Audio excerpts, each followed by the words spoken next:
Eli meitä on ryöstetty just äsken. Mulla ei mitään tapahtunut. Takaoveksi kuuluu läpsi sisään.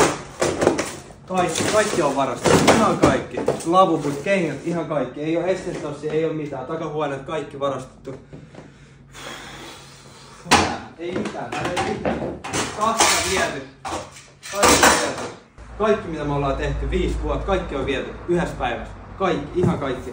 Täällä on kengät ihan räsnä. Tänne on jätetty jotain yksittäisiä kenkiä. Mä en tiedä mitä pitäisi tehdä. Mä oon siis ihan shokissa. Yksi juttu mikä mulle tulee mieleen on Sneak. Sneak on tänään myös ryöstetty. Mä en tiedä voiko tää olla sama varas jengi. Jotenkin niillä on ollut sama plääni. Mut siis 2 kauppaa samana päivänä. Tää on jotain ennen näkemätöntä. Mä en tiedä mitä meidän pitäisi tehdä. Ja tässä on mun eka reaktio, kun mä sain tietää, että meidän liike on ryöstetty.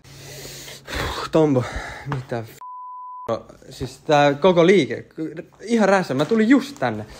Kaikki kengät, kaikki. Meitä on ryöstettyä ja ihan kaikki siis. Ihan jokainen juttu. Täällä on... Oh my god. Kaikki lavuvut ihan rikki.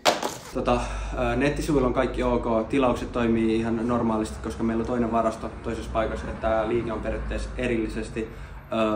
Liike on tällä hetkellä kiinni, tänne ei pääse. Me koitetaan hoitaa viranomaisten kanssa tätä asiaa. Ja jos kukaan tietää, on jotain vinkkejä, että kuka on voinut tehdä tämän, niin me annetaan rahallista palkkia. Huomenna kello 14.00 me voidaan julkaista ensimmäiset videot, että mitä täällä on käynyt. 1 kamera on rikottu, toinen ulkopuolella onneksi toimii. Siinä näkyy jonkinlaista videomateriaalia ja ollaan siis viranomaisten kanssa yhteydessä. Niin ne sanoivat, että huomenna kello 14.00 me pystytään julkaista ensimmäiset videot.